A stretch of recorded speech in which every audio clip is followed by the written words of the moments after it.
Good morning, everyone. It does not need to be said that if you are here today, it is because you love horse racing.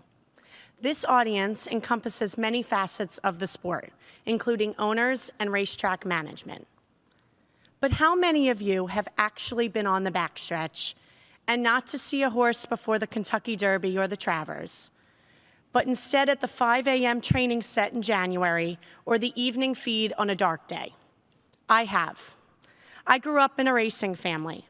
My grandfather, father, and uncles were all trainers. I was too young to work for them, but I spent a lot of time on the backstretch, and I witnessed the lifestyle firsthand. Our industry relies on its backstretch workers. It is impossible for us to exist without them.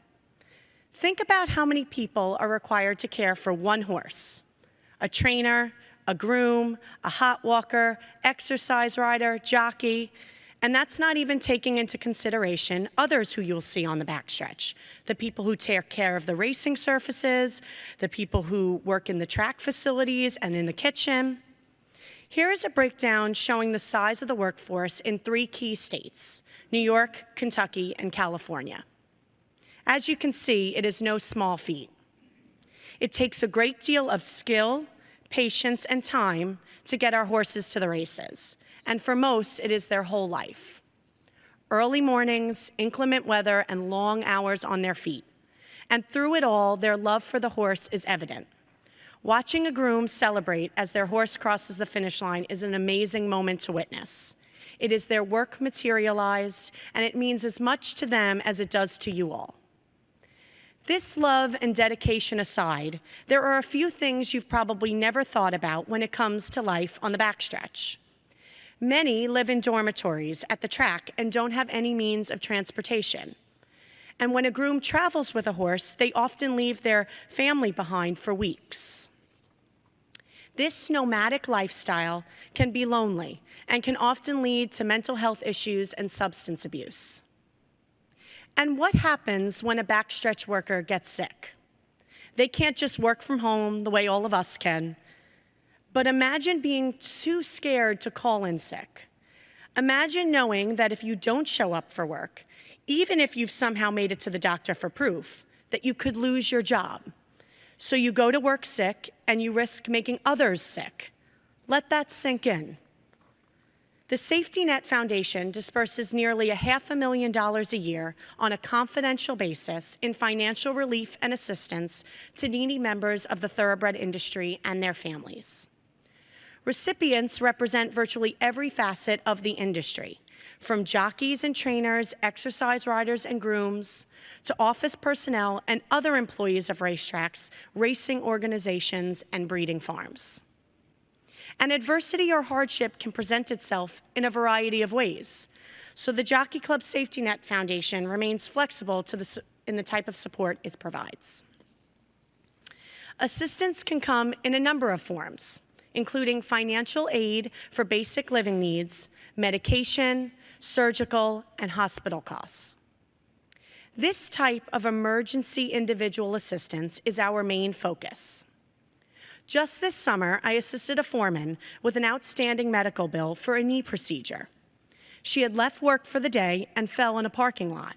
This injury made it impossible for her to put pressure on her leg, so she couldn't get to work and she would have to go weeks without pay.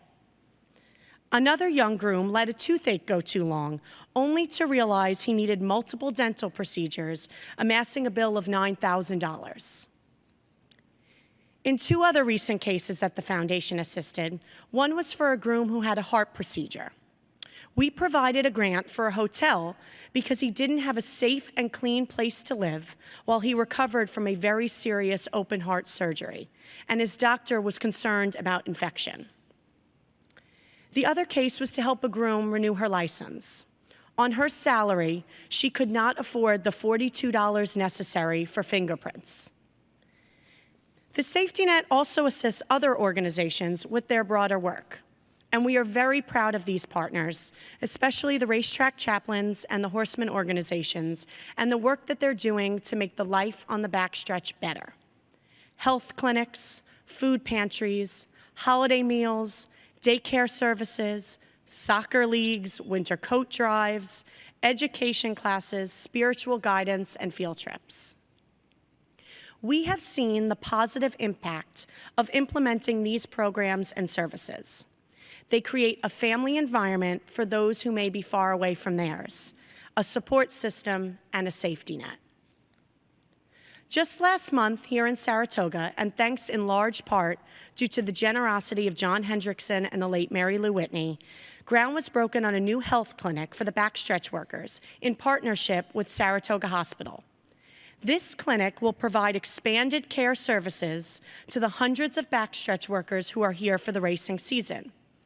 And for many, this may be one of the few medical visits that they have access to. So we commend the team at Best and NYRA for embarking on this very worthy venture. Quite regularly, we receive calls for help with filling a food pantry for the backstretch workers. And this assistance does not come in the form of a few cans of soup. We are allocating tens of thousands of dollars for food pantries. What does that tell us? That tells us that our workforce, on our own backstretches, are unable to satisfy this basic human need. The people who feed our precious equine athletes cannot feed themselves. And remember, racing is not immune to the trends that the country is facing with regards to the workforce.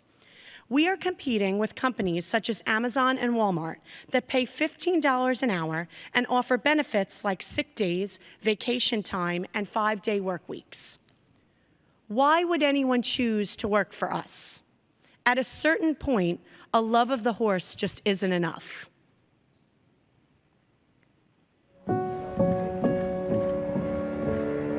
Nobody wants to fall into a safety net.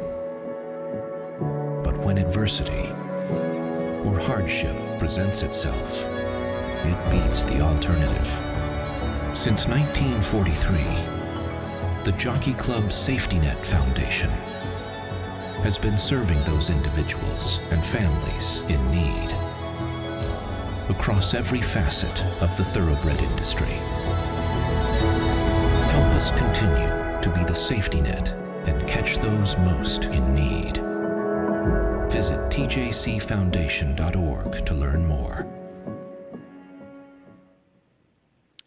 We need our workforce. We need our backstretch to be a place that people want to work and where they feel safe and welcome. Emergencies will always exist, and the safety net will be there to step in. But we need to make sure that our workers' requirements to live on a daily basis are met. That need for that type of assistance should be obsolete. I want to thank those in this room and virtually who have continued to support our efforts. You have enabled us to help many people. I hope that if we continue to speak about this, that we can eradicate the issue. It is not a compartmentalized approach. It is not just fixing the issues related to horses. It is fixing the issues related to humans. Without one, we do not have the other. Thank you.